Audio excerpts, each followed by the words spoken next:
set and look at some more of the strange flora and fauna of the Mandelbrot Zoo. There's a certain similarity between these shapes. You can recognize they're cousins of each other, and yet they're all different despite their similarity. There's an infinite variety here, just indeed as there is in the world of nature.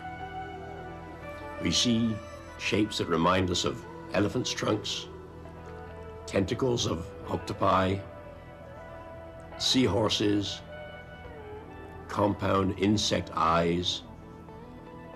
There's some connection between the Mandelbrot set and the way nature operates.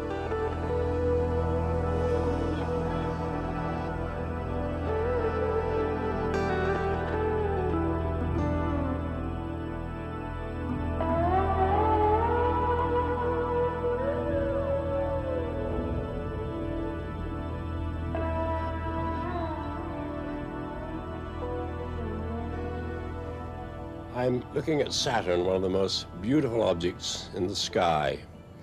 In fact, we've discovered quite recently that the beautiful rings of Saturn, which have intrigued astronomers for centuries, do illustrate some of the phenomena we've been discussing in the Mandelbrot set. As you go closer and closer to Saturn, you see more and more detail which no one had ever dreamed of before the space age opened and we were able to get close-ups of Saturn and its rings. It's not surprising that when we have so many examples of fractals and related phenomena here on this planet, there are even more in the heavens. To me, just looking up at the Milky Way is staring at a fractal. It's got an extraordinary dotty character, and yet if you take a magnifying glass to it, that is a telescope, and you look at it ever closer, you find that there are hundreds and thousands more little dots where you thought there was almost none. So you get an immediate example of a structure that seems to go in and in and in with more and more detail.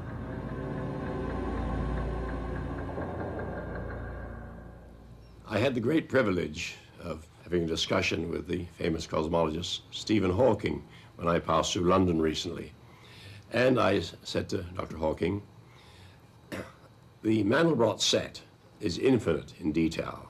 You can explore it forever and ever, zoom into it. The real universe, however, does seem to have limits. As you go down to the micro world, you get, of course, molecules, atoms, neutrons, and perhaps subatomic particles, quarks. But does the real universe go on forever? Is there a limit, a basement, unlike the Mandelbrot set? In the case of the universe, there seems to be a limiting scale. It is called the Planck length, and it's about 1,000,000 billion times smaller than an inch. This means that there is a limit to how complex the universe can be. It also means that the universe could be described by a theory that is fairly simple, at least on scales of the Planck length. I just hope that we are smart enough to find it. He thinks that there is a limit in the real universe. There's a small size below which nothing exists, called the Planck length, which is about 1,000,000,000,000,000,000,000,000th of a centimeter, unimaginably small. But that is the fundamental unit of size, the sort of grittiness of the universe, nothing smaller than that. So perhaps the real universe does end there in smallness, but we're not sure. It may indeed go on forever, like the Mandelbrot set. We just don't know yet.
I'm often asked, well, these pictures are all very pretty, but what's their practical value?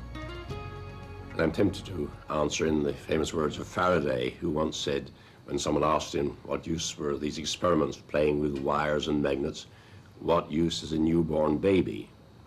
Faraday is also supposed to have told the Prime Minister, one day, Mr. Prime Minister, you'll be able to tax it. And in fact, fractal geometry, the sort of things we've been demonstrating, has enormous commercial value. I think the discovery of the Mandelbrot set and of fractals in general is very important. It's important at the moment on an intellectual level more than hardcore technological level. There are some applications, but it's not yet put an important new gadget into every home, whereas things like the silicon chip certainly have. So most mathematical developments are like this. The ideas must come first, and then you have to translate them into practical things. And you can already see the beginnings of that translation occurring. No longer do you have to draw a straight line through your data to make science of it. You could actually draw some fractal curve through it or measure some fractal dimension of the data and do science. So the first application is in terms of a better description of the physical observable world. There's a new branch of mathematics available to all scientists, and that application will stretch on through the centuries now as the primary tool for descriptive physical science. Phenomena of great irregularity are very, very widespread in nature. In the study of what's called condensed matter, polymers, such physical problems, one finds shapes of extremely great complication. These shapes could not be examined as geometric shapes before because there was no language to describe them. One couldn't describe the shape. One could only say things indirectly about them, saying, if you make such and such measurement on them, you'll get such a result. But that is, in a certain sense, a shadow of the object. It's the effect the object had on a certain measurement procedure. But the object in itself could not be described without geometry. That's a very mundane example, but which is the tip of the iceberg of an enormous number of structures, which are indeed only describable in terms of fractal geometry. So the primary application will be as a tool for science in its own right. Science and then engineering, and on through into the building of the next generation of devices and equipment that will follow from that in terms of the sort of application that we think of. You know, will there be a new type of, not computer, because before you understood about desktop computers, they weren't here, and one didn't imagine them. But there will be new devices, new extraordinary devices, based on the principles of fractal geometry that will emerge over the next centuries.